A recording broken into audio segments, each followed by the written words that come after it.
सदाशिवसमारम्भा व्यासशङ्करमध्यमाम् अस्मदाचार्यपर्यन्ता वन्दे गुरुपरम्परा। हरि ओम श्री गुरुभ्यो नमः। हरि ओम। ओम निर्भयानंदाय विद्महे अचल परिपूर्णाय धीमहि तन्नो परात्परः प्रचोदयात्। ओम साईश्वराय विद्महे सत्यदेवाय धीमहि तन्नः सर्वः प्रचोदयात्। ओम तत्पुरुषाय विद्महे महादेवाय धीमहि तन्नो रुद्रः प्रचोदयात्।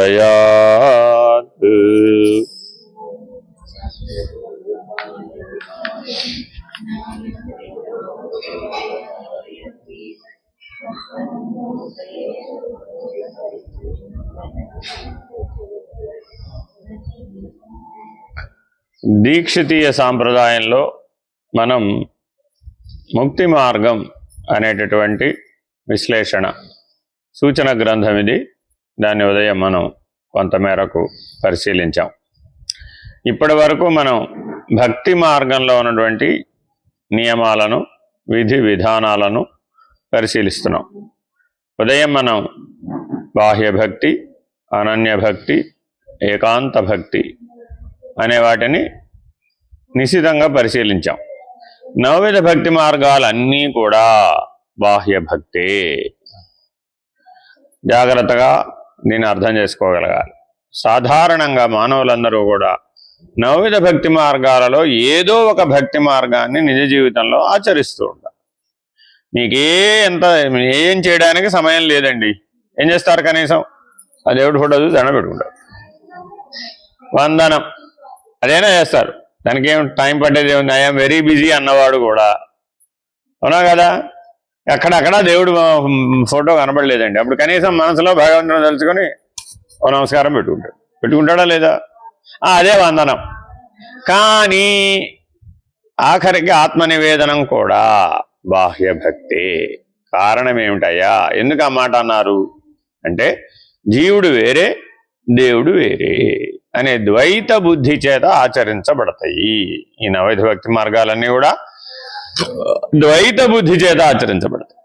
అంతేగాని నువ్వు నేను ఒకటే, నీలో ఉన్నది నాలో ఉన్నది ఒకే చైతన్యమే, అంతటా ఉన్నది బ్రహ్మమే అనే జ్ఞానపూర్వక కర్మాచరణకి అవకాశం ఇవ్వదు. ఇక్కడే రామకృష్ణ పరమహంస గారిని కాళికాదేవి ఆలయంలో నుంచి అర్చక పదవి నుంచి తొలగించారు. వారికి భోజనం ఎలా ఏర్పడేది ఆ రోజుల్లో అంటే, వారు భద్రకాళి దేవాలయంలో అర్చకులు. అర్థమైందండి? అప్పుడు రాణివాసం కదా, ఆ మహానుభావులు నెల మొత్తానికి కలిపి 3 రూపాయలు ఇచ్చేవారు అర్చకులకి. ఎంతండి? 3 రూపాయలు నెలకి. అంతే, వారి జీవనానికి ఆ 3 రూపాయలు సరిపోయేది. అంటే ఎంత సామాన్య జీవనమో అర్థం చేసుకోండి. సరే, ఇలా చేస్తూ ఉండగా వారికి ఏకాంత భక్తి కలిగింది. క్రమేపీ ఏం జరిగిందండి? బాహ్య భక్తి అయిపోయింది, అనన్య భక్తి అయిపోయింది, ఏకాంత భక్తి కలిగింది. ఏకాంత భక్తిలో ఎవరున్నారు? భగవంతుడే ఉన్నాడు అంతే. జీవుడు లేడుగా.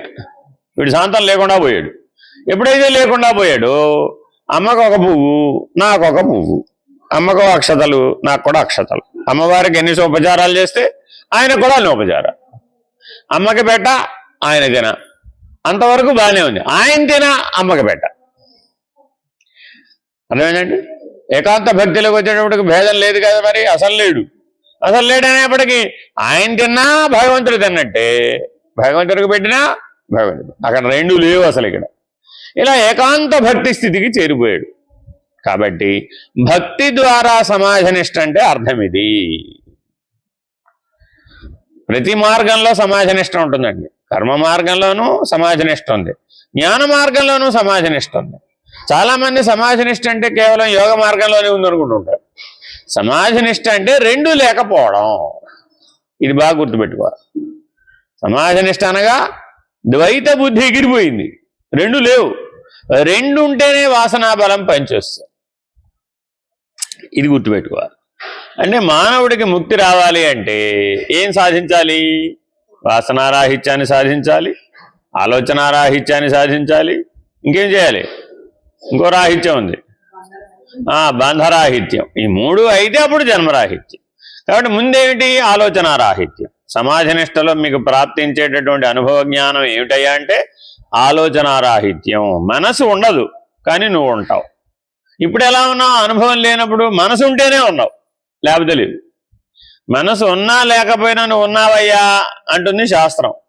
నేను మాత్రం ఒప్పుకోనండి, నా అనుభవంలో లేదట. ఎప్పుడైతే మనసును లేకుండా చేద్దామని ప్రయత్నించి కాసేపు ధ్యానం చేద్దామనో జపం చేద్దామనో కూర్చున్నాం అనుకోండి, వెంటనే నిద్ర వచ్చేస్తుంది. నిద్రలో మనసు లేదు కానీ నువ్వు కూడా లేవు, తెలివి లేదు అక్కడ. అందుకని ఇప్పుడు మీరు గమనించుకోవచ్చు, మీరు సంధ్యా సాధన గట్టిగా చేసింది ఎంతసేపు? అరగంట 40 నిమిషాలు చేశారండి, 40 నిమిషాల్లోనే నిద్ర వచ్చేస్తుంది అంతే. ఎందుకని? అభ్యాస దోషం. మనసు కంటే నేను వేరుగా ఉన్నాను అనే స్పృహ జ్ఞానం లేదు. జాగ్రత్తగా గమనిస్తే మరి గడప దాటాలా వద్దా? దాటాలి. ఈ దాటకపోతే మీరు వాసనా బలాన్ని పోగొట్టుకోగలిగే స్థాయికి చేరలేరు. కాబట్టి ప్రతి ఒక్కరూ ముందేం సాధించాలి? తెలివితోనే ధ్యానం చేయాలి. మీరు తల ముందుకు వాలిపోయినా, తల వెనక్కి వాలిపోయినా, పక్కకు వాలిపోయినా లేచి నడవాలి. కూర్చుని ధ్యానం చేయకూడదు, వెంటనే లేవాలి. అర్థమైందండి? మీరు చేత కాకపోతే పక్కన ఎవరికైనా చెప్పాలి, అమ్మాయి నేను ధ్యానం చేసినప్పుడు తల వంగిపోయింది అనుకో, నన్ను కొద్దిగా లేపు అని పక్క వాళ్ళకి చెప్పాలి. వాడికి తెలివి ఉంటే, వాడికి తెలివి లేకపోతే చేసేది ఏమి లేదు. అర్థమైందండి? కాబట్టి ఇలాగా మొట్టమొదట మీరందరూ సాధనపూర్వకంగా, అనుభవపూర్వకంగా, ఇది విచారణతో రాదు, ఇది బాగా గుర్తుపెట్టుకోవాలండి. విచారణతో రాదండి, ఇది సాధన చేయాల్సిందే. ఆలోచనారాహిత్యం ఎవరైనా సరే సాధన చేయవలసిందే. నెక్స్ట్ ఏమండి? విచారణ మార్గంలో ఇవి రావా? వస్తాయి. ఎప్పుడు? గాఢమైనటువంటి ఆత్మవిచారణ చేసి మనసును కట్టగలిగే సామర్థ్యం ఉంటే నీకు. అలా కూడా ఉంటుంది, ఉండను అంటే అరుదుగా ఉంటుంది.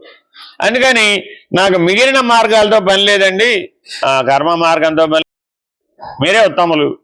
కానీ ఎలా ఉండాలి? ఆగంటే ఆగిపోవాలి. మరి మనసుని ఆదేశానికి లోబడి పని చేయాలి. అప్పుడేమైపోతుంది? అంతఃకరణం దాని ఇష్టం వచ్చినట్టు పోదు. మనోబుద్ధి చిత్త అహంకారాలు వాటి ఇష్టం వచ్చినట్టు పోవు అన్నమాట. ఆగమంటే ఎక్కడ ఆగమంటే అక్కడ ఆగిపోతుంది. శ్వాస ఆగిపోమంటే ఆగిపోతుంది, ప్రాణం ఆగిపోమంటే ఆగిపోతుంది, మనసు ఆగిపోమంటే ఆగిపోతుంది, బుద్ధి ఆగిపోమంటే ఆగిపోతుంది, అంతే. అలా ఎవరికి స్వాధీనమై ఉన్నాయో వాడు వివేకంతో ప్రయాణం చేయవచ్చు. కాబట్టి నిగ్రహం ఉండాలా వద్దా? ఉండాలి. వైరాగ్యం ఉండాలా వద్దా? ఉండాలి. నిగ్రహము వైరాగ్యము ఎవరికైతే పొద్దున కూడా చెప్పా తీవ్ర స్థాయిలో ఉంటాయో వాడు వివేకంతో ప్రయాణం చేయవచ్చు.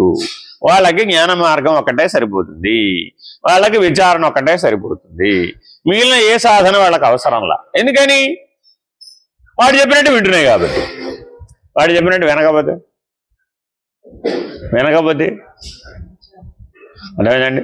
ప్లేట్ ముందుకు రానంత వరకు గుప్పెడే తింటాను అని అనుకుంటానండి. ప్లేట్ ముందుకు రాగానే కంట్రోల్ తగ్గిపోతానండి అన్నాడు అనుకోండి. ఇప్పుడు ఏం చేయాలి?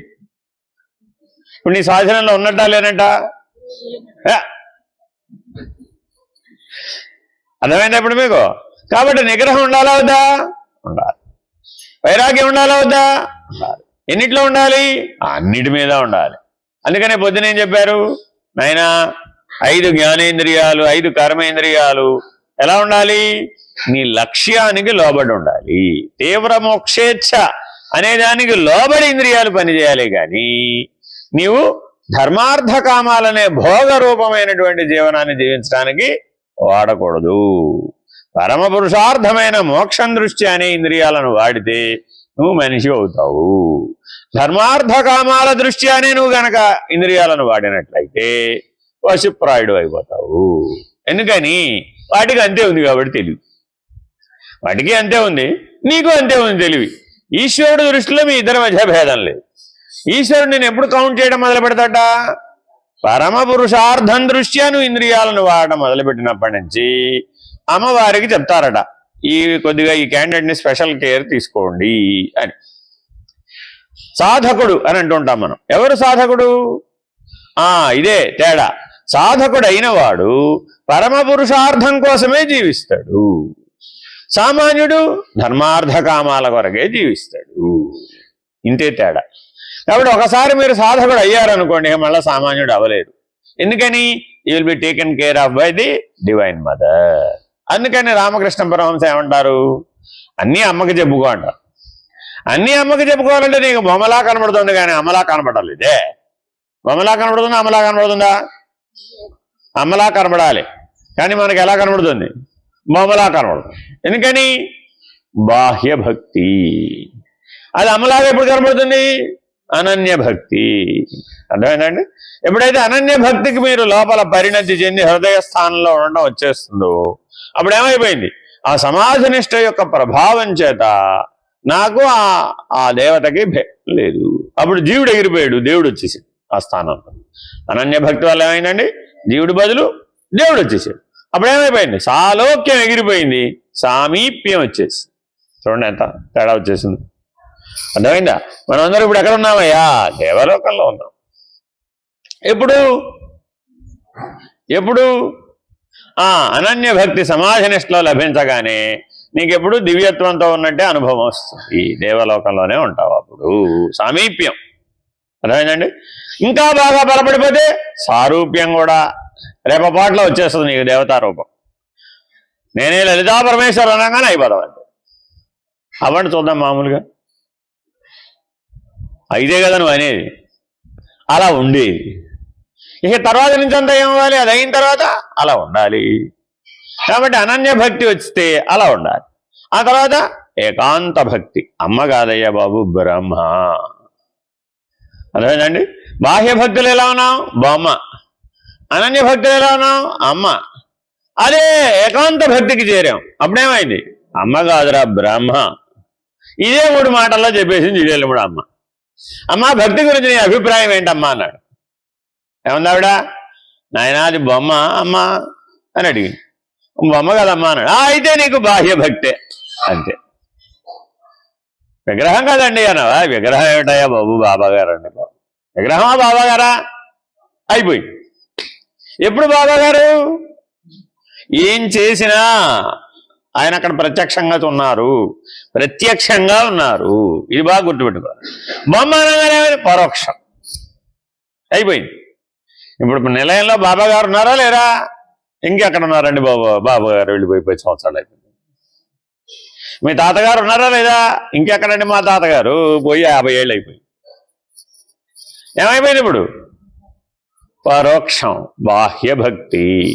ఇప్పుడు మీ తాతగారి ఎడల నీకు భక్తి లేదా? ఉంది. ఎందుకు లేదు?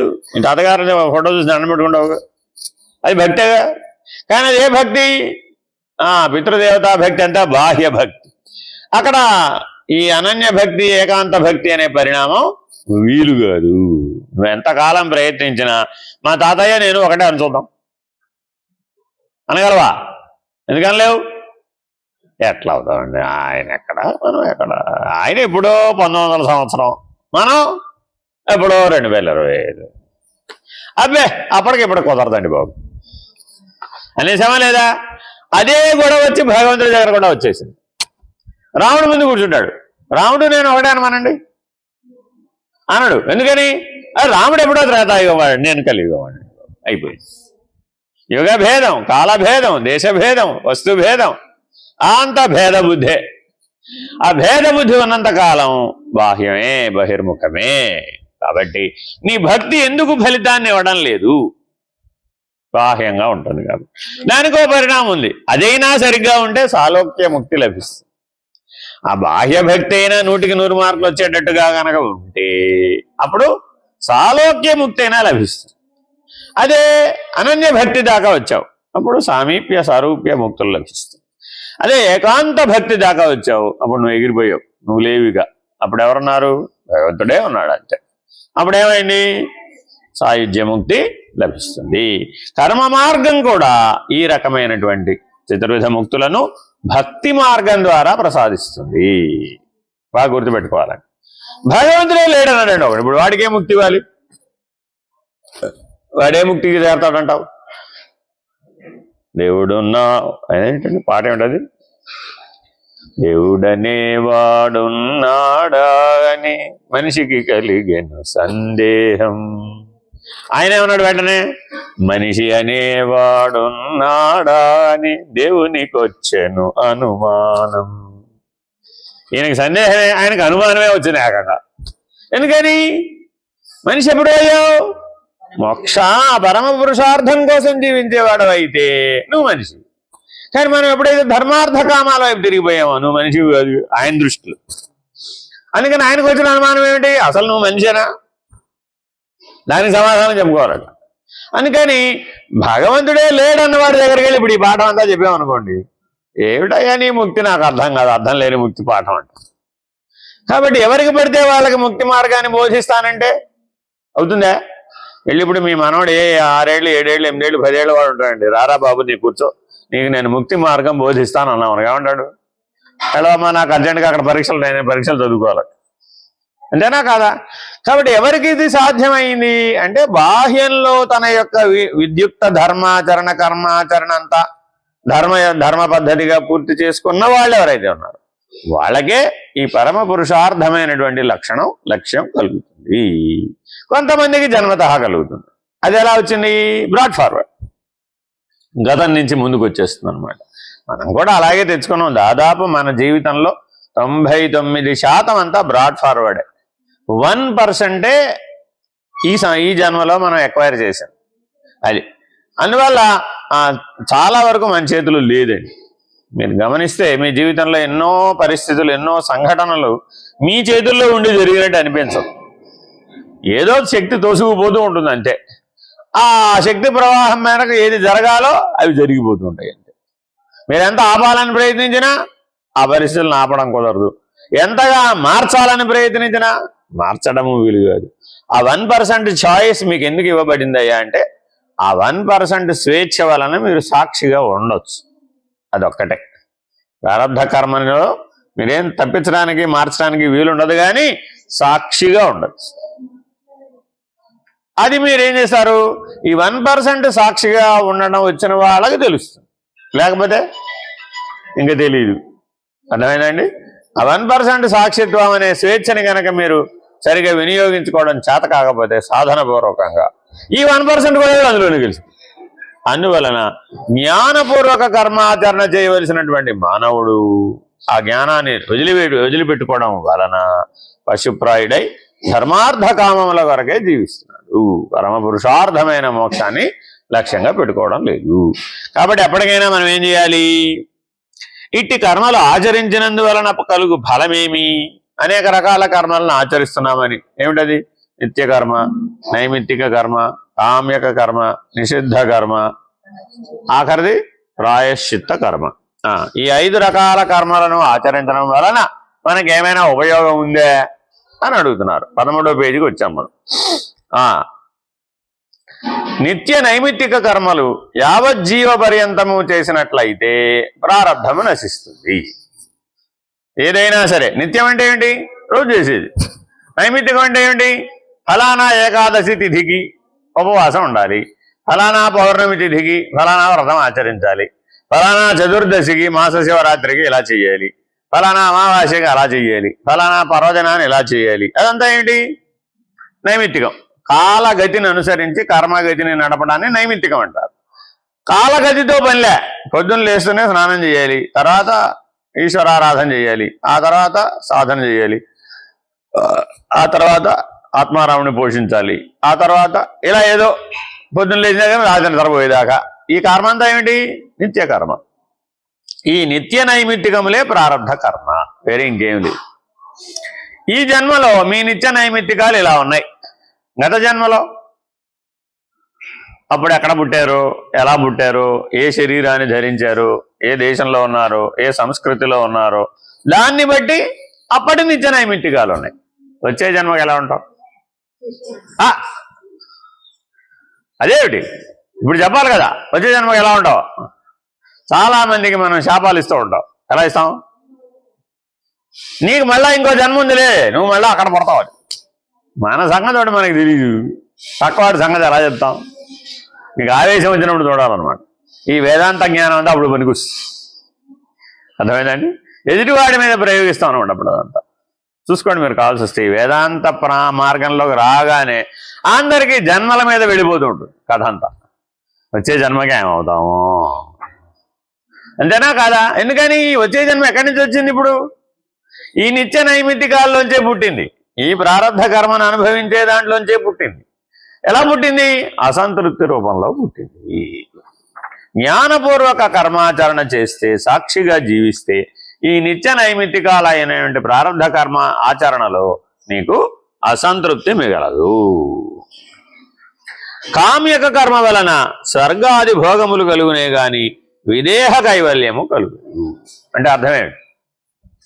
నేను నా చిన్నప్పటి నుంచి మహాశివరాత్రి ఉపవాసం, అభిషేకం, జాగారం ఉంటున్నారండి బాబు. ఇప్పటికి 50 ఏళ్ళ నుంచి చేస్తున్నాను మహాశివరాత్రి. ఇంకెంతకాలం చేస్తావమ్మా? ఓ బతికున్నంత కాలం చేస్తానండి. చేస్తావా చేయవా?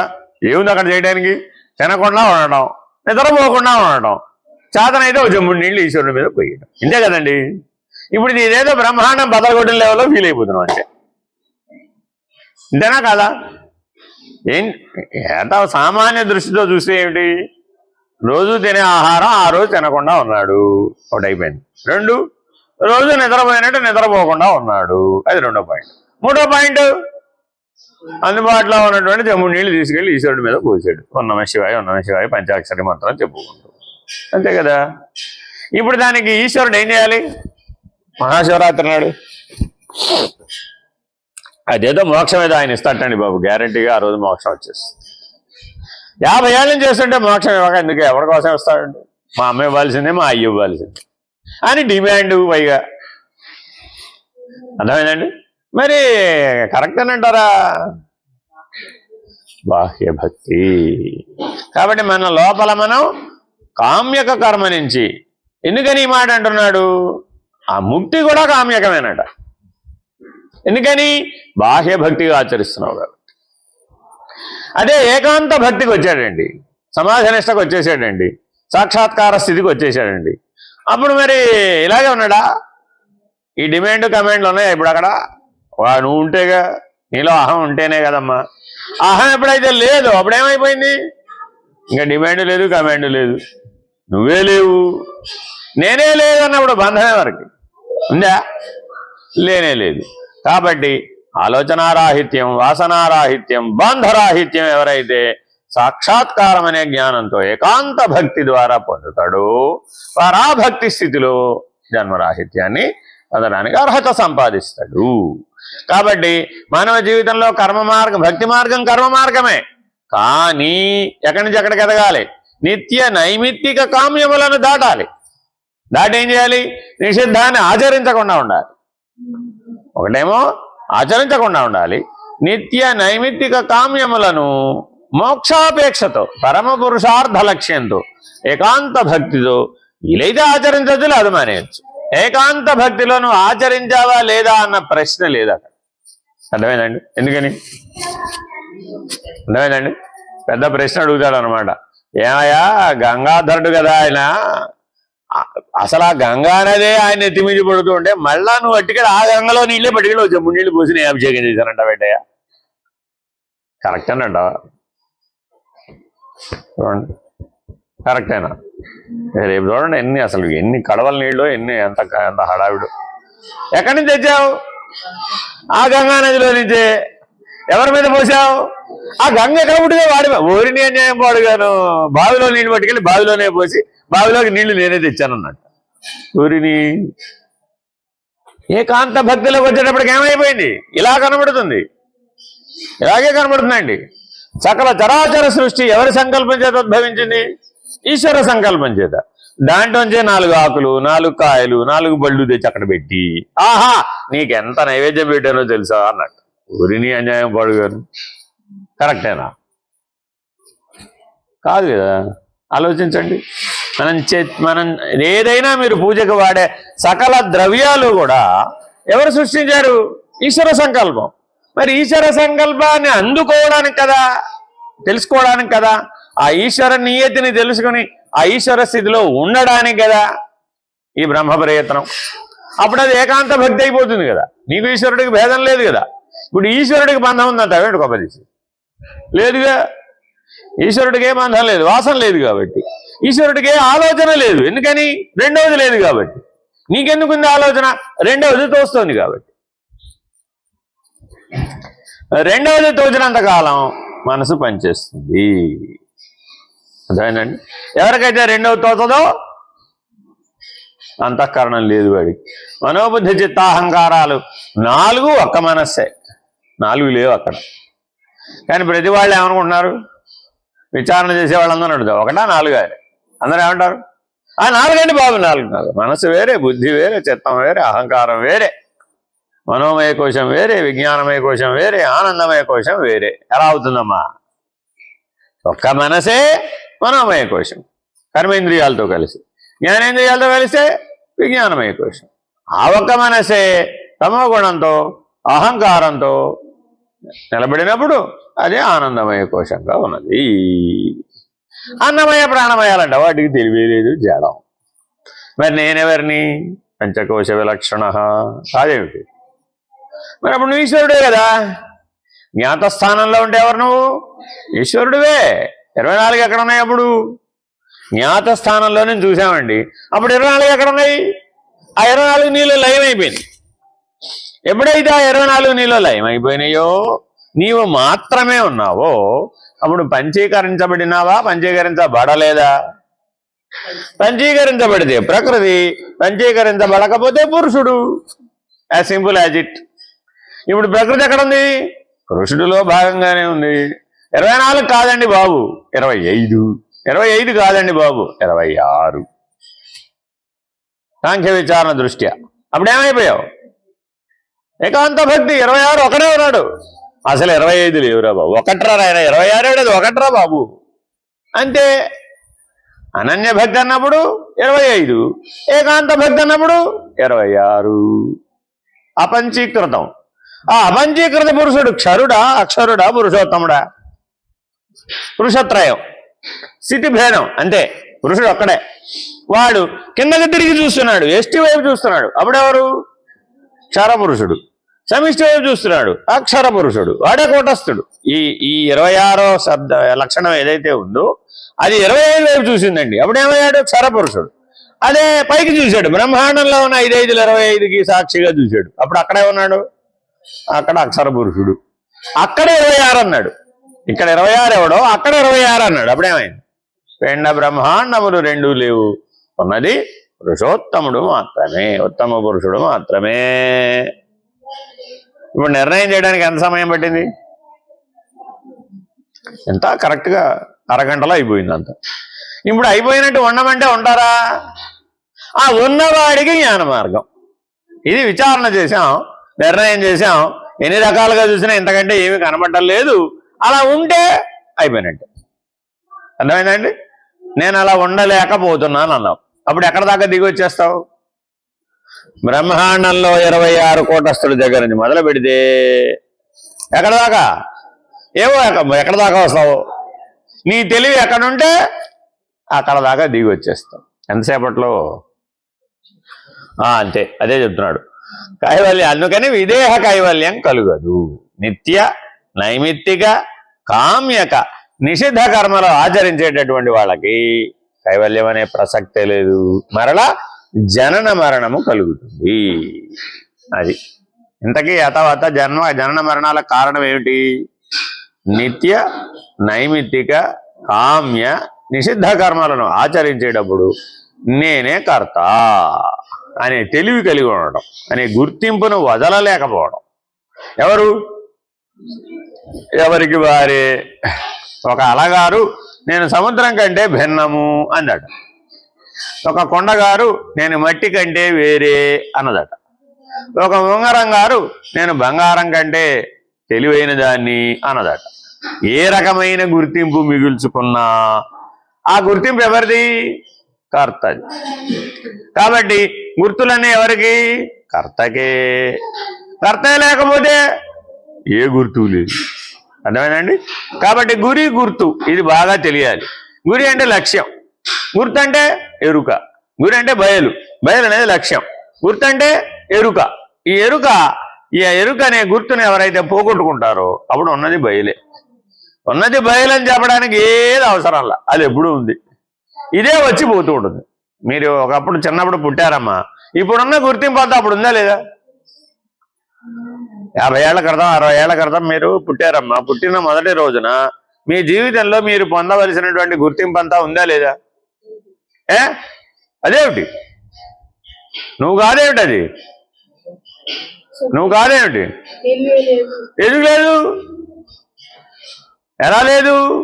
వ్యక్తంగా లేదు. లోపల ఉన్నదే బయటకు వచ్చిందమ్మా, కొత్తది ఎక్కడి నుంచి వచ్చిందమ్మా? అందుకనేగా ప్రతి ఒక్కరూ భిన్నాలుగా ఉన్నారు, ఏ ఒక్కరూ మరొకరితో పోల్చడానికి వీలు లేకుండా. మరి అప్పుడు నీలో పుట్టిన మొదటి రోజున ఉందా లేదా అది? ఏమవుతావో అమ్మని అడిగాం, కన్న తల్లిని అడిగాం, అమ్మ ఈ పిల్లవాడు పెద్దవాడే ఏమవుతాడో చెప్పన్నాం. చెప్తుందా తల్లి? ఏమంటుంది? అన్నీ ఈశ్వరుడికే తెలిసే, నీకేమిటి తెలుసు మరి? అంతేనా కాదా? కానీ మనం అట్లా తోసేస్తున్నామా లేదా? కాబట్టి ఈశ్వరుడు కర్మఫల ప్రదాత అయ్యాడు. వాస్తవానికి ఈశ్వరుడు కర్మఫల ప్రదాత ఎక్కడి నుంచి ఇస్తున్నాడు?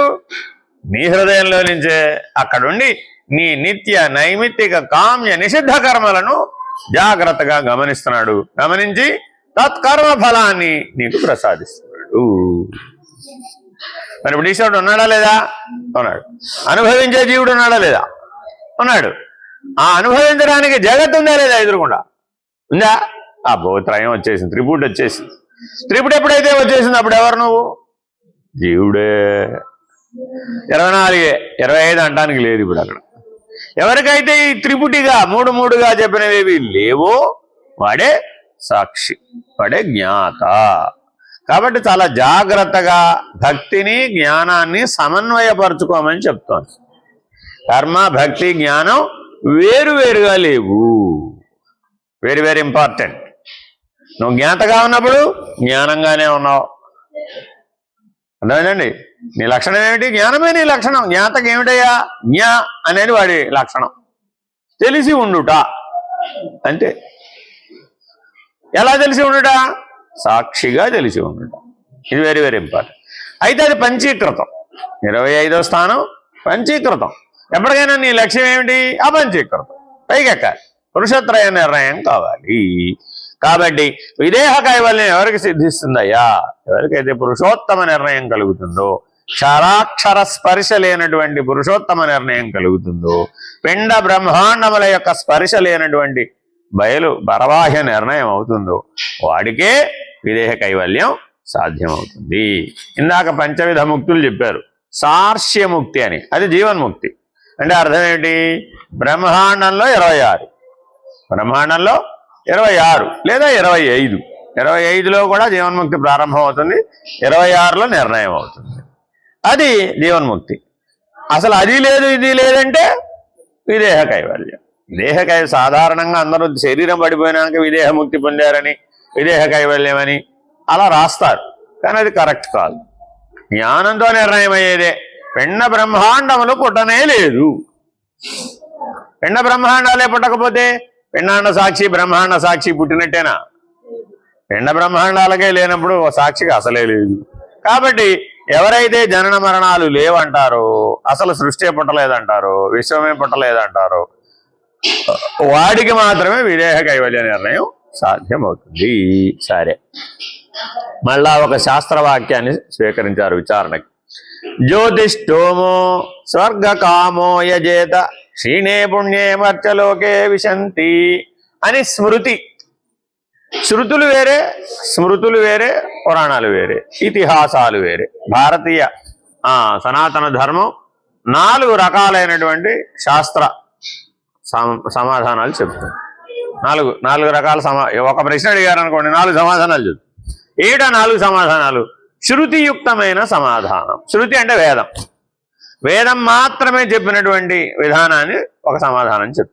రెండవది స్మృతియుక్తమైనటువంటిది. అంటే ఇప్పుడు ఈ కలియుగానికి పరాశర స్మృతి, పరాశర మహర్షి రాశాడు ఈ యుగంలో ఎలా ఉండాలి, ఏం చెయ్యాలి, ఏం చేయకూడదు అనేంత విధి నిషేధాలని ఆయన చెప్పాడు.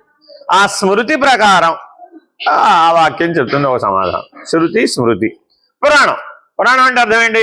అష్టాదశ పురాణాల్లో ఏమంటే ఏకాదశి ఉపవాసం అన్నాడు, ఏమైనా పుచ్చుకోవచ్చా? ఉపవాసం ఉండాలని అనుకున్నాడండి, అనుకున్నవాడు ఏమైనా పుచ్చుకోవచ్చా? ఏమైనా పుచ్చుకోవచ్చా? వెంటనే మనం పురాణాల నుంచి ఏం కథ చెప్తాం? ఆయన ఎవరు? అంబరీషుడి కథ చెప్తాం. అంబరీష ఉపాఖ్యానం. పురాణములు అంటే అన్ని ఉపాఖ్యానాలే, వేరే ఇంకేం లేదు. ఒక్కొక్క పురాణంలో వందల వేల ఉపాఖ్యానాలు ఉంటాయి. అంటే మనలాంటి వాళ్ళు పూర్వం ఎలా ఆచరించారు, ఆ ఆచరించినప్పుడు ఏ విధి నియమాలను పాటించారు, వాళ్ళకి అలా పాటించినప్పుడు ఏ విఘ్నాలు వచ్చినాయి, ఆ విఘ్నాలను వాళ్ళు ఎట్లా అధిగమించారు, ఆ అధిగమించేటప్పుడు వాళ్ళు ఎలా దైవాన్ని ఆశ్రయించారు, ఆ దైవం వాళ్ళని ఎలా రక్షించింది, ఇది ఆ మొత్తం ఉపాఖ్యానంలో ఉండే విధానం. మీరు ఏ ఉపాఖ్యానం తీసుకున్నా అంతే. గజేంద్ర మోక్షం అదో ఉపాఖ్యానం, ప్రహ్లాదుడు అదో ఉపాఖ్యానం, అలాగే అంబరీషుడు అదో ఉపాఖ్యానం. ఇలాగ బోళ్ళు భక్తులందరి కథలన్నీ ఉపాఖ్యానాలే. అర్థమైందండి? బలి చక్రవర్తి అదో ఉపాఖ్యానం, వామనుడు అదో ఉపాఖ్యానం. అలాగా ఈ ప్రపంచంలో ఎంతమందో సృష్టి ఆది నుంచి ఇప్పటి వరకు ఎంతమంది భగవద్భక్తులందరూ ఎలా వాళ్ళ జీవనం ఉందో చెప్పేది పురాణ విధానం. ఆ పురాణ విధానం ప్రకారం ఓ సమాధానం ఉంటుంది. ఇలా కూడా చెప్పచ్చు. మీరు ప్రశ్న అడిగితే ఇలా ఇన్ని రకాలుగా సమాధానం చెప్పచ్చు. 4వ పద్ధతి ఉంది, అది ఇతిహాస పద్ధతి. అంటే అర్థం ఏంటి? ఆ రాముడు అలా చేసాడయ్యా, కృష్ణుడు ఇలా చేసాడయ్యా. ఇతిహాసములు 2, భారత రామాయణములు. భాగవతాన్ని పురాణంగానూ లెక్కేస్తారు, ఇతిహాసంగానూ లెక్కేస్తారు. వేదవ్యాసుడు రాసిన సంస్కృత భాగవతాన్ని సాక్షాత్తు శృతి ప్రమాణంగా కూడా లెక్కేస్తారు. అది అన్నింటిలోకి లెక్కకు వస్తుంది. శృతి, స్మృతి, పురాణ, ఇతిహాసం 4ంటిలోకి లెక్క వస్తుంది భాగవతం. అందుకని చాలామంది భాగవత ప్రమాణాన్ని బాగా స్వీకరిస్తారు. ఎందుకని అంటే ఆ భాగవతం అతి దగ్గరగా ఉన్నట్టు కనబడుతుంది, ఆచరణకు అతి దగ్గరగా ఉన్నట్టు కనబడుతుంది. కానీ దాని వెనకున్న లక్ష్యం మాత్రం ఏకాంత భక్తి. కాబట్టి భాగవతాన్ని సరిగా అర్థం చేసుకోకపోతే అన్ని బాహ్య భక్తిగా బయటకు వచ్చేస్తుంది. ఇది అర్థం చేసుకోవాలన్నమాట. సరే, ఓకే. ఇలా జాగ్రత్తగా ఆలోచిస్తే ఒక స్మృతి ప్రమాణాన్ని స్వీకరించారు. ఏమిటట? మనం చేస్తున్న రోజు మీరు దీపారాధన చేస్తారండి, మంచి పనేనా కాదా? ఎవరు చెప్పారు చేయమని? ఎవరు చెప్పారు చేయమని? రోజు దీపారాధన చేయమని ఎవరు చెప్పారు?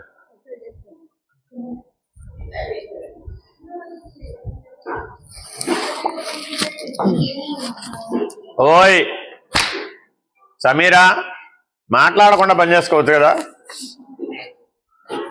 అదే ఇక్కడ దాకా జాగ్రత్తగా ఆలోచిస్తే మీరు ఇంటికి దీపం ఇల్లాలు. మామూలుగా అందరికీ తెలిసిన సూత్రం ఏంటండి? ఇంటికి దీపం ఇల్లాలు.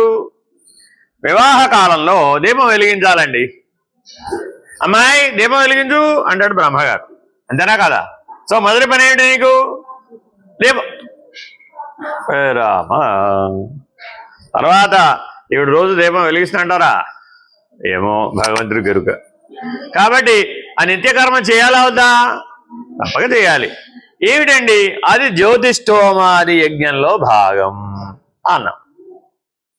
అది కూడా యజ్ఞమే. ఏది చేసినా యజ్ఞమే, మీరు గుర్తుపెట్టుకోండి. పూజ మీరు కుంకుమార్చన చేశారు, అది కూడా యజ్ఞమే. భగవద్భావంతో యజ్ఞభావంతో భోజనం చేశారు, అది కూడా యజ్ఞమే, వైశ్వదేవ యజ్ఞం. అలా కాబట్టి అమ్మ రోజు పంచయజ్ఞాలు చెయ్యాలి మీరిద్దరూ కలిసి అని ఎప్పుడు చెప్పారు? ఆ పెళ్ళప్పుడు చెప్పారండి. స్థాళీపాకం, నాకబలి అన్ని 2 కార్యక్రమాలు వివాహానంతరం ఉంటాయండి. అవి ఏమిటయ్యా అంటే మీరు ప్రతిరోజు పంచయజ్ఞాలు ఎలా చేయాలి. అయ్యగారు రోజు వేద పారాయణం లేదా ఉపనిషత్ పారాయణం లేదా స్థానత్రయ విచారణ చేస్తూ ఉంటారనుకోండి, అమ్మగారు ఏం చేయాలి? అన్నం వండుకోవాలి. ఎవరు చెప్పారు? భర్త దగ్గర కూర్చొని రోజు ప్రస్థానత్రయ విచారణ చెయ్యాలి. ఆయన ఏదైనా చదువుకుంటాడు, భగవద్గీత చదువుకుంటాడు అనుకోండి, మీరు కూడా పక్కన కూర్చొని ఆ భగవద్గీత ఇద్దరు కలిసి విచారణ చెయ్యాలి. అంతేగాని ఆయన చదువుకున్నాడులే అని నీ పన్ను చేసుకోవడం కాదు. ఇప్పుడు మన వాళ్ళందరూ ఏం చేస్తున్నారు? ఆయన ఏదో పూజ చేసుకుంటుంటే ఈవిడ వెళ్ళి ప్రసాదం వండుకుంటుంది. ఈవిడ ఎపీరెన్స్ అక్కడ నాటకంలో ఎపీరెన్స్ ఎప్పుడంటే ప్రసాదం కింద పట్టుకుని ప్రత్యక్షం. అప్పటిదాకా మరి ఇద్దరిని కలిసి పూజ చేయమన్నాడా? ఎవరి పూజ వారే. అన్నారా? అనలేదు కదా. ఇలా ఏమైపోయింది మనకు తెలియకుండానే? శృతి స్మృతి పురాణ ఇతిహాస పద్ధతిలో నుంచి మనకు కన్వీనియంట్ పద్ధతికి మనం మారిపోయి అంటే ఇవన్నీ పెట్టుకుంటే ఎలా కుదురుద్దండి ఇవాళ అధునాతన యుగంలో. ఏమిటో మీరు ఎప్పుడో త్రేతాయుగం నాడు కృతయుగం నాడు కథలు చెప్తారు ఏంటండి? అవన్నీ కుదరవండి బాబు. ఆయన పూజ అయ్యేటప్పటికి 8 అయిపోతుందా? నేను 8:30 కల్లా ఉద్యోగానికి వెళ్ళిపోవాలా? అని నేను ఎప్పుడు ఆ పూజ అయ్యేది ఎప్పుడు? అన్నం వండేది ఎప్పుడు? నేను వెళ్ళేది ఎప్పుడు? ఇవన్నీ అయ్యే పనులు కావులేండి. అయ్యే పనులు కావులేండి అని మనం జీవితకాలం వాయిదా వేసినవి ఎన్ని ఉన్నాయి? ఉన్నాయా లేవా? చూసుకోండి. మీరు మా కళ్ళు మూసుకొని ఆలోచిస్తే ఇదంతా అయ్యేది కాదులే అని మనం వాయిదా వేసి తోసేసినవన్నీ సందర్భానుసారం అవతలకు తోసేస్తూ ఉంటామండి. వీలైనప్పుడు చేద్దాం, చెయ్యకూడదని కాదు మన ఉద్దేశంలో, వీలైనప్పుడు చేద్దాం అంతే. ప్రాణం ఉంది కదా, ప్రాణాయామం ఎందుకు చేయలేదు? పుట్టినప్పటి నుంచి ప్రాణం ఉంది కదా, ప్రాణాయామం ఎందుకు చేయలేదు? ఏం చేసావు? తోసేసావు. మనసు ఉంది కదా, మనసున్న ప్రతివాడు ధ్యానం చేయాలా అక్కర్లేదా? మనసుతో చేయవలసిన ధ్యానమే. ఉత్తమ కర్మ ఏది? ధ్యానమే. ప్రాణంతో ఉత్తమ కర్మ ఏది? ప్రాణాయామమే. బుద్ధితో ఉత్తమ కర్మ ఏది? విచారణే. మరి ఈ ఉత్తమ కర్మను ఎందుకు చేయలేదు మనం? పోస్ట్ రిటైర్మెంట్ ప్లాన్లోకి తోసేసాం అంతే. ఎక్కడికి తోసామండి వీటన్నింటినీ? ఆఫ్టర్ రిటైర్మెంట్ చూసుకుందామండి. అప్పుడంతా ఖాళీ, 24 గంటలు ఖాళీ అనండి బాబు, అప్పుడు ఎన్నైనా చేయవచ్చు అని తోసేసాం. మరి ఇప్పుడు నిత్యకర్మ అవుతుందా? అది అవుతుందా? అవ్వదు కదా. నైమిత్తికం అవుతుందా? అవ్వదు కదా. అప్పుడు విశేష కర్మ అయి కూర్చుంటుంది. ఎప్పుడో ఒకసారి మాత్రమే అని తోసేసినవన్నీ ఏమైపోతాయి? విశేష కర్మ అయిపోతుంది. తద్విశేష కర్మ యందు అహం మిగిలిపోతుంది, కర్త మిగిలిపోతుంది. అంతేనా కదా? మీ జీవితంలో మీరు మీ అమ్మాయి పెళ్ళి ఎన్నిసార్లు చేస్తారు? అదేంటండి 10 సార్లు లేదా? అదే 10 సార్లు వేస్తారంటే ఒకసారి వేస్తా అంతే అన్నారా లేదా? అయితే గుర్తుందా లేదా మీకు? వీడియో కూడా దాచెట్టుకున్నాను భద్రంగా. అప్పుడప్పుడు మధ్యలో పోస్ట్ రిటైర్మెంట్ ఏం చేస్తారంటే అన్ని వీడియోలు వేసి చూసుకుంటూ ఉంటారు. వాళ్ళ అమ్మాయి పెళ్ళి ఎలా చేశాడు, వాళ్ళ అబ్బాయి పెళ్ళి ఎలా చేశాడు, వాళ్ళు ఆడపిల్లలు ఎలా చేశారు, మన వాళ్ళ పెళ్ళి ఎలా జరిగింది, మన వాళ్ళ పెళ్ళి కూడా ఎలా జరిగింది, అయ్యో వీడియోలు చూస్తూ అయ్యో వాడు పోయాడు వీడు పోయాడు ఇంకా నేను మిగిలాని అని ఏడుస్తూ ఉంటాడు. అందులో అందరు పెద్దవాళ్ళు ఉంటారా ఉండరా? అందరూ వెళ్ళిపోరా వాళ్ళ ఏమి వెళ్ళిపోయాడు, అయ్యో నేను ఉండిపోయినే ఇంకా అనుకుంటుంటాడు. పైగా ఆ కనపడ్డ వాళ్ళందరి జీవిత కథలు గుర్తుండవా? అవన్నీ నెమరేస్తూ ఉంటాడు. ఈ నెమరు వేసే బుద్ధి ఎక్కడి నుంచి వచ్చింది మనకి? పశువు దగ్గర నుంచి వచ్చింది. అది హాయిగా తినేసి దగ్గర కూర్చొని నెమరు వేస్తూ ఉంటుంది. మనం కూడా వృద్ధాప్యంలో చేసే పని ఏమిటయ్యా? నెమరు వేయడమే. నిషిద్ధ కర్మది. ఈ నెమరు వేయడం నిషిద్ధ కర్మ. గతంలోకి తొంగి చూడడం నిషిద్ధ కర్మ. చేయకూడదంటుంది. మరి ఎందుకని? సాక్షిత్వం పోతుంది కాబట్టి. ఎవరైతే గతంలోకి తొంగి చూస్తారో వాడు ఎప్పటికీ సాక్షిగా ఉండలేడు. ఎవడైతే భవిష్యత్తు గురించి వెర్రి అవుతాడో, ఇప్పుడు ఈ గతంలోకి తొంగి చూడడంలోంచి ఒక ఫలితం వచ్చింది. అదేమిటి? భవిష్యత్తు మీద వెర్రి చింత వచ్చేస్తుంది. అయ్యో వాడికి అట్ట అయింది, వీడికి మనకెట్ట అవుతుందో, సరే వాడికేదో అయిందేదో. ఇప్పుడు నీ గొడవెందుకంటే వీడి గంటనే లోపల ప్రశ్న పుడుతుంది. మనవాడికి ఏమవుతుందో, నాకేమవుతుందో, నీకేమవుతుందో అనే చింత పుడుతుందా. ఇప్పుడేమైంది? అక్కడ పోయే సాక్షి కాబట్టి అప్పుడేమైపోయింది? అయిపోయింది గోల. అంత నిషిద్ధ కర్మ. భవిష్యత్తు గురించి చింతపడ్డా నిషిద్ధ కర్మే, గతాన్ని నెమరు వేసినా కూడా నిషిద్ధ కర్మే. ఎందుకు నిషిద్ధ కర్మయ్యా? సాక్షిత్వం పోయింది కాబట్టి. ఏకాంత భక్తికి అవకాశం లేకుండా పోయింది. అనన్య భక్తికి అసలు ఛాన్సే లేదు. ఎందుకని? అసలు తోచదుగా. అనేకత్వమే కనబడుతుంది కానీ మొత్తంలో సమత్వం అనే దృష్టి ఏది అసలు అక్కడ? ఏకత్వం అనే దృష్టి ఏది అక్కడ? కాబట్టి ఎవరైతే ఇలాగా గతం గురించి భవిష్యత్తు గురించి చింతపడుతూ ఉంటారో వాళ్ళందరూ కూడా ప్రాయశ్చిత్త కర్మ చేయవలసి వస్తుంది. నాకు దాని విషయం చెప్పలే. నిత్య నైమిత్తిక కామ్యక నిషిద్ధ కర్మల గురించి చెప్పి ఎవరైతే ఉండవలసిన రీతిగాను ఉండలేదుగా, పరమపురుషార్థం అనే దృష్టితోను ఉండలేదుగా, ఈ జీవన్ముక్తి విదేహముక్తి అనే దృష్టితోను లేవు కదా, అందువలన నీకు కర్మ సంచయన దోషం ఏర్పడింది. అదే సంచిత కర్మ అయ్యింది. ఈ కర్మ సంచయనం సరిగ్గా కర్మశేషం లేకుండా నువ్వు క్లీన్ చేయలేకపోయావు కాబట్టి ఎప్పటికప్పుడు ప్రాయశ్చిత్తం చేసుకోవాల్సినటువంటి కర్మ ఏర్పడుతుంది. సరే, అలా చేస్తే ఆ ప్రాయశ్చిత కర్మ కానీ ఈ నిషిద్ధ కర్మ కానీ ఇవన్నీ కనుక చేసినప్పటికీ మనలో ఏం పోకూడదు, దానివలన ప్రత్యవాయ దోషం పోతుంది. ఏ దోషం పోయిందండి? ప్రత్యవాయ దోషం పోతుంది. ప్రత్యవాయ దోషం అంటే ఏంటి? ఏది చెయ్యాలో అది చెయ్యకపోవడం, ఏది చెయ్యకూడదో అది చేయటం, చెయ్యవలసింది చెయ్యకపోవడం, చెయ్యకూడనిది చెయ్యడం వలన మనలో ఏర్పడే దోషం ఏమంటారండి? ప్రత్యవాయ దోషం వచ్చి మరలా కర్మాధికారాన్ని కలగజేస్తుంది. అంతే. ఏ రోల్ ప్లే అయినా మీరు సరిగ్గా చేయలేదండి, ఏదో మీ జీవితంలో అనేక రోల్ ప్లేలు ఉంటాయి కదా. వదిన గారు లాగా ఉండాలి, అదో రోల్ ప్లే అయినా కాదా? ఆ వదిన గారు రోల్ ప్లే సరిగ్గా చేయలేదు, ఏం చేయాలి మరి? అప్పుడు అసంతృప్తి మిగిలిపోయినా లేదా? ఆ అసంతృప్తి ప్రత్యవాయ దోషం. అంటే అర్థం ఏమిటి? చేయవలసింది చేయలేదు, చేయకూడనిది చేసింది, అంతే.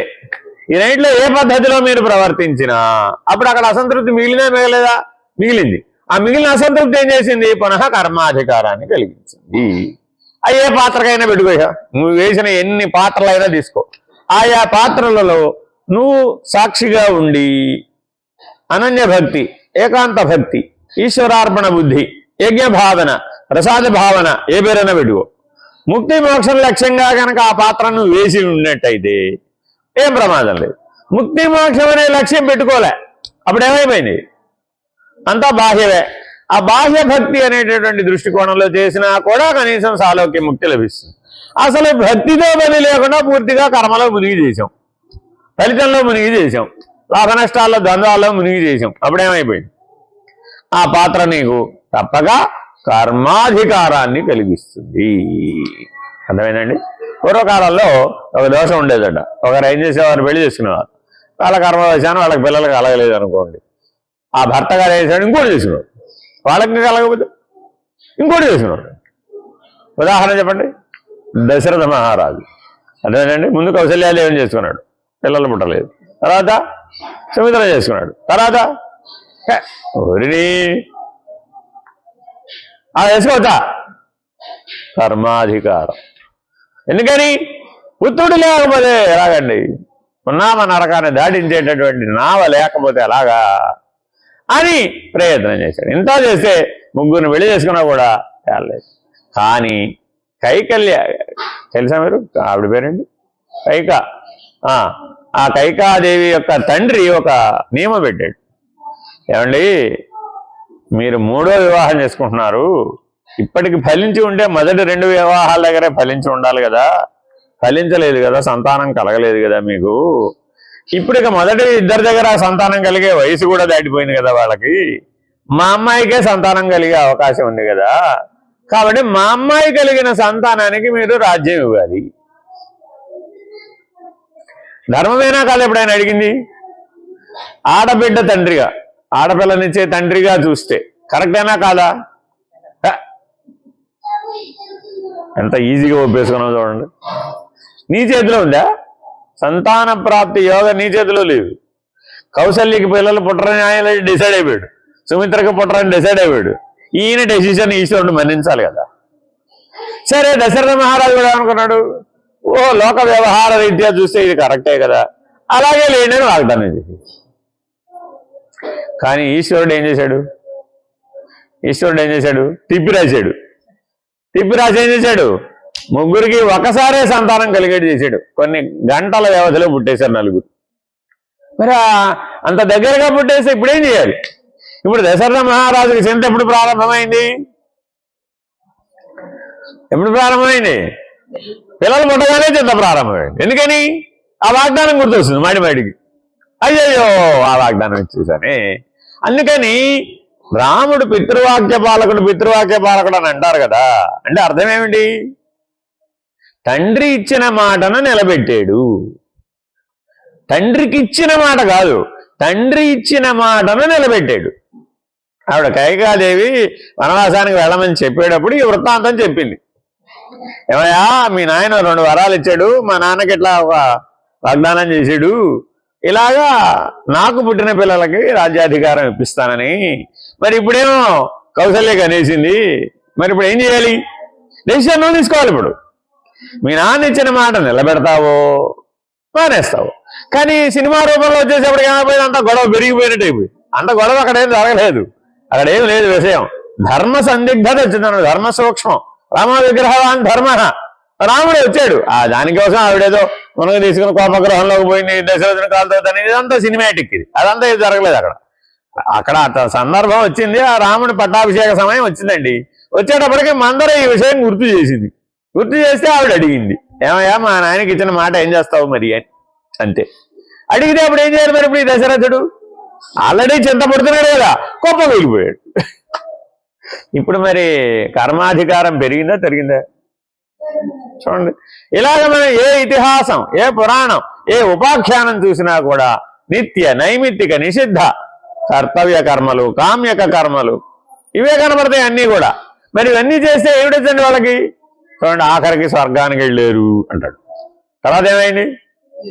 క్షీణేపుణ్య మరిచిలోకే విషయంతి. మళ్ళీ అందరూ పుట్టవారు ఏదో టైంలో. ఒక్కొక్క యుగంలో ఎవరెవరో ఎప్పుడెప్పుడు పుట్టాలో అప్పుడప్పుడల్లా ఆయా దేశ కాల అనుసారము వాళ్ళందరూ జన్మ ఎత్తుతూ ఉంటారు. అంతేగాని వీళ్ళకి ఎవరికీ కూడా విదేహ కైవల్యం సాధ్యం కాదు. ఇవేవి కూడా అంటే ఏమిటి? కామ్య నిషిద్ధ ప్రాయశ్చిత్త ఈ కర్మలు ఏవి కూడా జ్ఞాన సాధనములు కావు. అర్థమైందండి? మనం ముట్టుకొని వాళ్ళందరినీ ముట్టుకున్నామని ఉపనయన కాలంలో ఆ స్పర్శ దోష నివారణ కోసమని, ఎంగిలి తిన్నందుకు దోష నివారణని ప్రాయశ్చిత్త హోమాలు చేశారు. ఉపనయనం చేయాలంటే ముందు తండ్రి పరిశుద్ధుడు అవ్వాలి. అలాగే ఎవరైతే చేయించుకున్నాడో ఉపనయనం ఆ పిల్లవాడు కూడా పరిశుద్ధుడు అవ్వాలి. అర్థమైందండి? దాంట్లో ఇవన్నీ చదువుతాడు, ఈ కారణాలన్నీ చదువుతాడు. మనం ఎప్పుడైనా మీ జీవితంలో గుర్తుపెట్టుకున్నారా అని అడుగుతాడు. ఏమంటే మీరు ఎప్పుడైనా ఎంగిలి తిన్నారా? ఏమో గుర్తులేదండి. అయితే తినే ఉంటావు. తెల్ల ఆవాలతో హోమం చేయిస్తారనమాట. ఈ తెల్ల ఆవాల హోమం, మిరియాలతో హోమం, మిరపకాయలతో హోమం ఇవన్నీ ప్రాయశ్చిత్త హోమాలే. ఇవన్నీ దశమహావిద్యా హోమాల్లో కూడా వైపరీత్యంగా వాడుతూ ఉంటారు. అవి వేరే, ఆ తంత్ర మార్గం వ్యవహారం వేరే. సరే, ఏదేమైనప్పటికీ కామ్యక నిషిద్ధ ప్రాయశ్చిత్త కర్మలు ఏవైనా సరే అవేవి కూడా జ్ఞానాన్ని ఇవ్వలేవు. పైన చెప్పబడిన నిత్య నైమిత్తికములను 2 కర్మలు, సాత్విక రాజసిక తామసములని 3 విధములు అయ్యాయి. కర్మలు ఎన్ని విధములు? 5. ఆ 5లో 3 ఎందుకు పనికిరావు? వాటి వల్ల జ్ఞానం రాదు, ఊరికే అప్పటికప్పుడు తత్కాలవత ఉపశాంతిని కలిగిస్తాయి. ఇంకా మొదటి 2 నిత్య నైమిత్తికములు సాత్విక రాజసిక తామసిక భేదముల చేత చేయబడుతూ ఉంటాయి. ఈ 3 రాజస తామసములను 2 కర్మములు జనన మరణ వృద్ధికి కారణములే. మీకు ఎంతకాలం అయితే మీలో రజోగుణం తమోగుణం ఉంటుందో అంతకాలం పునః జన్మ కర్మ తప్పదు. జన్మ కర్మ చక్రంలో నుంచి బయటపడే మార్గం కనపడదు. ఎందుకని? బాహ్యమే సత్యం కాబట్టి. ఆ 2 గుణాలలో ఏది సత్యం? బాహ్యమే సత్యం. అంటే అంతర్ముఖం అనే ప్రశ్నే లేదు. కనుక సాత్విక కర్మ ఫలకాంక్షి కాక ఈశ్వరార్పణముగా చేసినట్లయితే చిత్తశుద్ధి కలుగు. చాలా మంది మన వాళ్ళు ఏమంటుంటారు, నాకు ఎవరో బోల్డ్ సంవత్సరాల క్రితమే నాకు సర్టిఫికేట్ ఉందండి, నేను చాలా ప్యూర్గా ఉన్నానండి, పవిత్రంగా ఉన్నానండి, నిర్మలంగా ఉన్నానండి, చిత్తశుద్ధి కలిగి ఉన్నానండి అని మీ లోపల మీరే ఇచ్చేసిన సర్టిఫికేట్లు ఉండవా? ఉంటాయి. ఎందుకు ఉండవు? బోల్డ్ కాలం పూజలు చేశారనుకోండి, బోల్డ్ కాలం తీర్థయాత్రలు తిరిగారనుకోండి, బోల్డ్ కాలం మంచి పనులు చాలా చేస్తారు కదా, సత్కర్మ చేస్తారు కదా. ఆ సత్కర్మ యొక్క ఫలం చేత ఏమైపోతుంది? మీ మనోమాలిన్యం తొలగిపోతుంది. మనోమాలిన్యం అంటే రజోగుణం, వేరే ఇంకేం లేదు. ఆ మనసు అనేదంతా రజోగుణ ధర్మమే. ఆ మనోమాలిన్యం తొలగిపోయి సాత్విక కర్మ యొక్క ఫలం చేత చిత్తశుద్ధి కలుగుతుంది. అయితే ఆ చిత్తశుద్ధి కలిగినప్పుడు మీరు దాన్ని ఈశ్వరార్పణ బుద్ధితో ఫలత్యాగం చేశారా, కర్తృత్వ త్యాగం చేశారా? అంటే సత్వగుణంలో ఉన్నవాడికి సత్వగుణం బంధహేతు కాకుండా ఉండాలి అంటే ఈ 2 త్యాగాలను ఆచరించాలి. ఏమిటది? ఫలత్యాగం, కర్తృత్వ త్యాగం. ఈ 2 చేయలేదనుకోండి, అప్పుడు ఆ సత్కర్మ కూడా బంధహేతు, అది కూడా జన్మకర్మలనే ఇస్తుంది. మళ్ళీ ఇంకోసారి మళ్ళా పుడతాం, ఇంకా ఉత్తమంగా పుడతాం, ఇంకా బాగా డబ్బులున్న చోట పుడతాం, ఇంకా బాగా గొప్పగా జీవిస్తాం, ఉన్నతంగా జీవిస్తాం. అంతే తప్ప జన్మ కర్మ తొలగిపోయేటటువంటి బ్రహ్మజ్ఞానం లభించదు. సరే, కర్మ అజ్ఞానమునకు కర్మ ఆ జ్ఞానమునకు విరోధి కాదు. మీరు ఎప్పుడు గుర్తుపెట్టుకోవాలండి. సాధారణంగా అందరూ ఏమనుకుంటారు, కర్మ జ్ఞానం కుదరదండి బాబు, ఆపోజిట్ అండి అనుకుంటాం. కర్మ మార్గం జ్ఞాన మార్గానికి వ్యతిరేకం అండి అని అనుకుంటాం. జ్ఞానం లేదే కర్మ రాదు. ఉదాహరణ చెప్తాను. మీరు మనందరిలో ఎవరికో రాత్రికి రాత్రి ఇప్పుడు 105 జ్వరం వచ్చింది అనుకోండి, ఎవరు కావాలి మనకు అర్జెంటుగా? అదేమిటి, మనం ఉన్నాం కదా ఇక్కడ ఇంతమంది ఉంటే అన్న ప్రయోజనం ఉందే? 105 జ్వరం వస్తే సందర్భానికి ఎవరు కావాలి? ఇప్పుడు ఆ జ్ఞానం అన్నవాడు కావాలి. ఇప్పుడు ఏదో మనం వాహనం ఏదో వేసుకొస్తున్నామండి, మధ్యలో వాహనానికి రేడియేటర్ కాలిపోయింది, ఎవరు కావాలి? అదే మనం అంతా పెడితే సరిపోతుంది కదా, ఎదురెళ్ళి దాన్ని తోసుకొస్తే సరిపోతుంది కదా. మనం తోయడానికే పనికోసం కానీ రేడియేటర్ రిపేర్ చేయడానికి పని. ఆ పరిజ్ఞానం ఉండాలా వద్దా? కాబట్టి కర్మ దేన్ని అనుసరించి వచ్చింది? జ్ఞానాన్ని అనుసరించే వచ్చింది. అర్థమైందండి? కాబట్టి జాగ్రత్తగా పని చేసేటప్పుడు కర్మ జ్ఞానమునకు విరోధి కాదు. ఈ రెండు ఒకదాన్నొకటి అనుసరించే ఉంటాయి. కనుక కర్మచే అజ్ఞానము నశింపదు. కేవల కర్మ మాత్రమే పట్టుకున్నారండి, అప్పుడు అజ్ఞానం పోతుందా? నేను జీవుడనే భావన పోతుందా? ద్వైత బుద్ధి పోతుందా? పోదు. ఎందుకని? కర్మ చేయాలంటే రెండు ఉండాలి. ఒకటే ఉంటే కర్మ చేయడం కుదురుతుందా? కుదరదా? ఎలాగో చెప్పండి ఉపమానం. ఒక చేత్తో చప్పట్లు కొట్టండి, ఒక చేత్తో చప్పట్లు కొట్టండి, అవుతుందా? అవుతుంది కదా. అది రెండు చేతులంటే అంతే కర్మ అంటే. రెండు ఉండాల్సిందే కర్మ అంటే, లేకపోతే కుదరదు. కాబట్టి ఎవడైతే ఏకాంత భక్తి ఒక్కడే ఉన్నాడు, అప్పుడు ఏమైపోయింది? కర్మ లేదు, ఫలము లేదు, కర్త లేదు, మూడు ఒకేసారి లేకుండా పోయినాయి. కర్మ కర్త ఫలం లేనే లేవు. లేకపోతే జన్మ లేదు. చూడండి అక్కడ తగాదాది.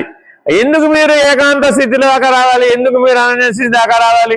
ఒక్కడే ఏకమేవా అద్వితీయం బ్రహ్మ అన్న నిర్ణయంలో ఎందుకు ఉండాలి అంటే, జన్మ కర్మ అనే చక్రంలో నుంచి బయటపడాలి అంటే అదొక్కటే మార్గం. రెండు ఉన్నంత కాలం జన్మ కర్మ తప్పదు. అర్థమేనండి? జాగ్రత్తగా. కనుక చీకటి మేఘావరణం చేత వృద్ధి పొందినట్టులా అధికమవు. అర్థమేనండి? ఇప్పుడు రాత్రిపూట మా ఆకాశంలో అంతా బాగా మేఘాలు వచ్చేసినాయండి, అప్పుడు చీకటి పెరిగినట్టా తరిగినట్టా? రాత్రి అసలే చీకటి, ఇంకా బాగా దట్టంగా మేఘాలు అల్లుకున్నాయండి, అప్పుడు ఏమైపోయింది? ఉన్న కాస్త చంద్రుడి వెలుగు, ఉన్న కాస్త నక్షత్రాల వెలుగు కూడా పనికిరాకుండా పోయి, పగలపూట కూడా బాగా గట్టిగా కారు మేఘాలు కమ్మేసినాడు, అప్పుడేమైంది? సూర్యుడు మేఘాల మాటుకు పోయాడు, ఆ సూర్యుడి వెలుగు కూడా మనకి ఉపయోగపడలేదు. అలాగే ఈ కర్మ అనేది మేఘం లాంటిది. కర్మ అనేది ఏంటిదండి? మేఘం లాంటిది. ఇప్పుడు ఆ మేఘాలు దేని వల్ల ఏర్పడ్డాయి? సూర్యుడి వల్లే ఏర్పడ్డాయి. కానీ ఎవరిని కప్పేసినాయి? సూర్యుడినే కప్పేసినాయి. అలాగే మన అంతఃకరణంలో కర్మ అనే ప్రభావం చేత గుణ ప్రభావం, సాత్విక, రాజసిక, తామసిక అనే 3 గుణాల ప్రభావం చేత ప్రతి క్షణం మేఘాలు ఏర్పడుతున్నాయి. ఆ మేఘాలు దేన్ని కప్పేస్తున్నాయి? నీలోనే ఉన్నటువంటి జ్ఞాత అనే సూర్యుడిని కప్పేస్తున్నాయి. ఆ జ్ఞాత అనే సూర్యుడు లేకుండా ఈ అంతఃకరణం ఏమైనా పనిచేస్తుందా? పనిచేయదు. ఈ అంతఃకరణము పనిచేయదు, దాని కింద ఏ ఇంద్రియాలు పనిచేయవు. అవునా కాదా? కానీ మనలో ఆ విషయాసక్తి, గుణాసక్తి, అసంగత్వం అన్న దోషం చేత ఈ మేఘాలు ఏర్పడుతున్నాయి, మనల్నే కప్పివేస్తున్నాయి. అందువల్ల ఏమైంది? కర్మ కర్తృత్వము కలుగుతుంది. మనలో మనకి విషయాసక్తత కలగానే ఏమైంది? ఈ విషయం నాదే, ఈ పని నాదే, నేను కాకపోతే ఎవరు చేస్తారు? నేను చేయకపోతే అమ్మో అంత ప్రమాదం వస్తుంది, ఎంత ప్రమాదం వస్తుంది, అలా అయిపోతుంది, ఎలా అయిపోతుంది? ఎప్పుడో. కానీ దాని గురించి ఇప్పుడు వరి అవ్వాలా వద్దా? మరి ఇప్పుడు అవుతున్నావు కదా. మరి అవసరం లేదనే మాట ఎప్పుడు రావాలి? తోచక ముందు. ఈ కర్మ తోచక ముందే కనుక నీకు ఇవేమీ అవసరం లేదని విడవగలిగే శక్తి కలిగితే అప్పుడు ఏమైనట్టు? ఈ మేఘాలు పుట్టవు. ఆకాశం ఎప్పుడు క్లియర్గా ఉంది, సూర్యుడు ఎప్పుడు ప్రకాశిస్తూనే ఉన్నాడు. కాబట్టి జ్ఞాత యొక్క ప్రకాశాన్ని మాత్రమే మనం దృష్టిలో పెట్టుకోవడమే ధ్యానం. ధ్యానం అంటే ఏమిటి?